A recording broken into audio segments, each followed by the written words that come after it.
Hello and welcome to Hope After. This podcast is for couples navigating the impact of pornography on their marriage. And today we're going to talk about something that often sits right at the centre of the conflict.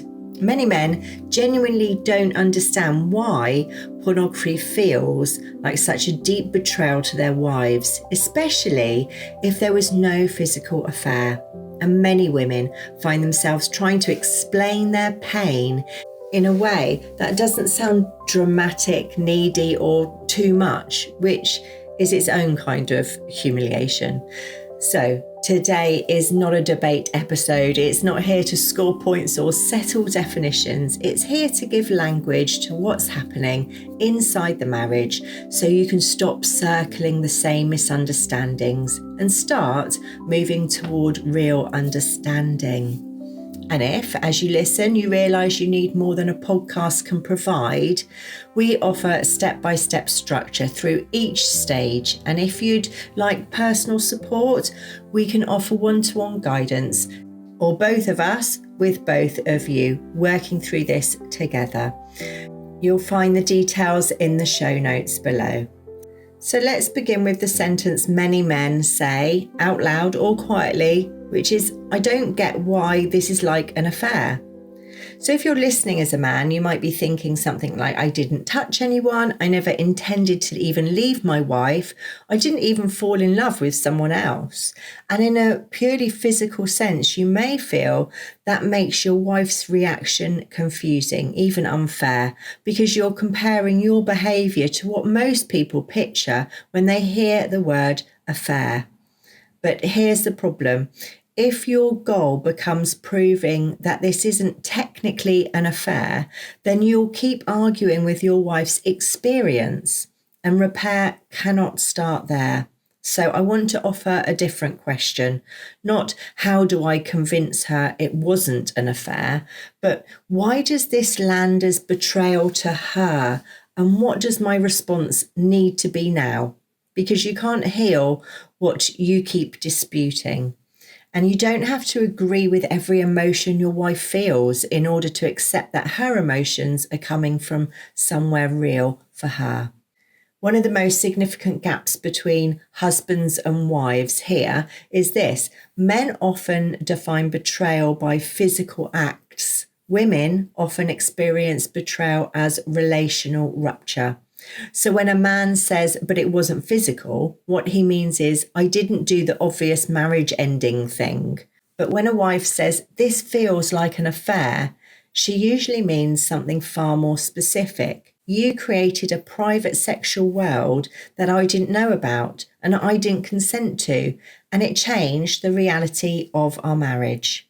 Pornography isn't merely viewing. It's often a repeated channeling of sexual energy away from the marriage.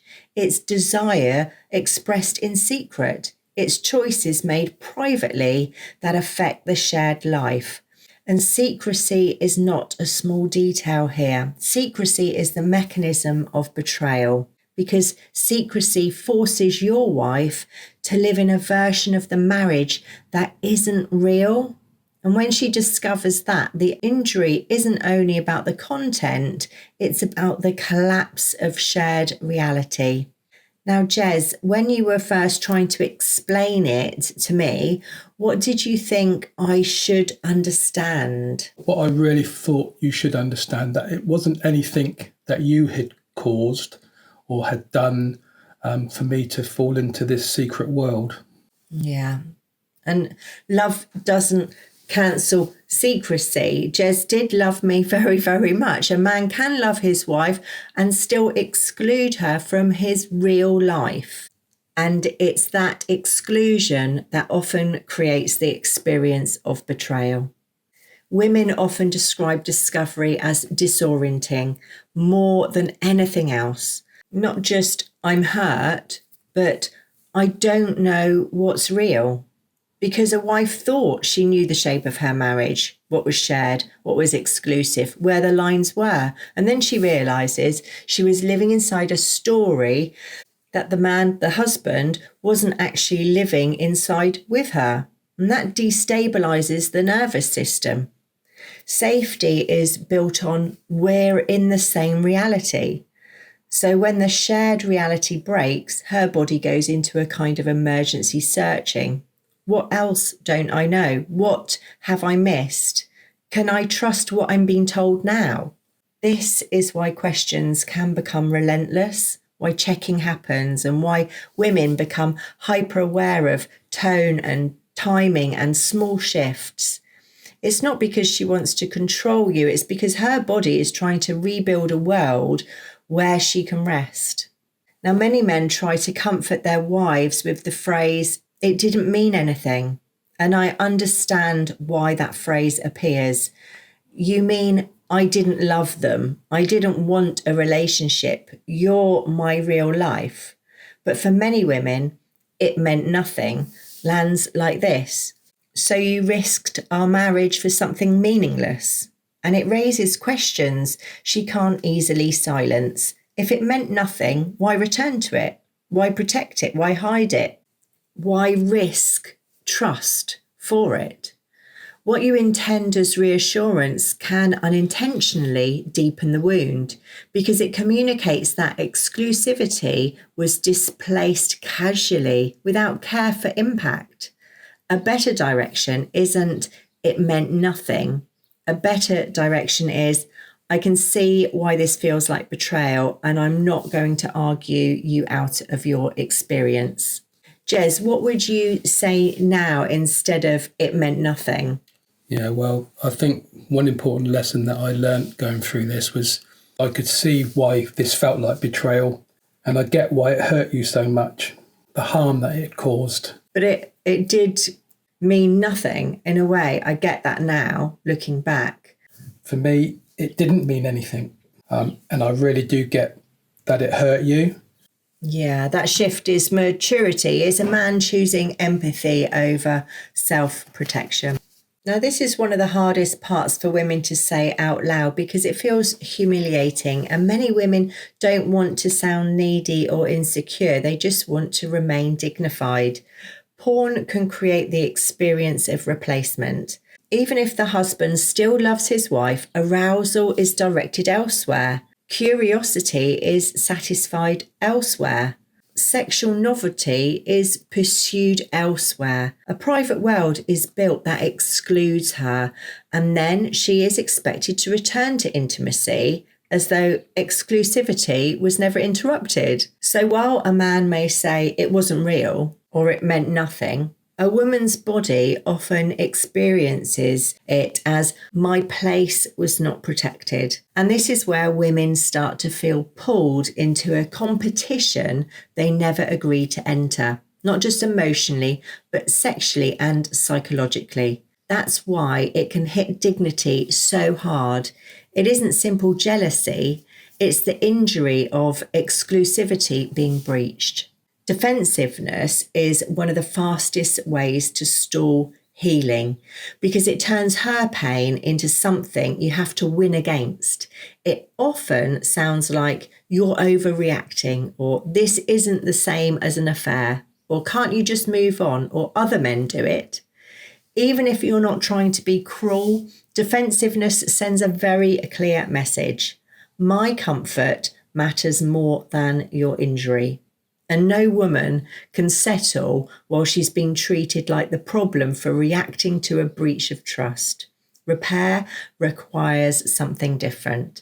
It requires a man to stop managing her perception and start respecting her experience. You don't have to agree with every feeling, but you do need to accept that her feelings exist for a reason, and you're now responsible for creating safety, not willing the definition. Now, let me say this clearly for men who are tempted to swing between defensiveness and collapse. Understanding impact is not the same as drowning in shame. Shame says, "I'm bad, so this is hopeless." Responsibility says, "I caused harm, so I will face it." This episode isn't here to crush you, it's here to mature you. A grown man can hold empathy without defensiveness. He can hold responsibility without making his wife manage his emotions. He can feel remorse without turning it into self-loathing that demands comfort.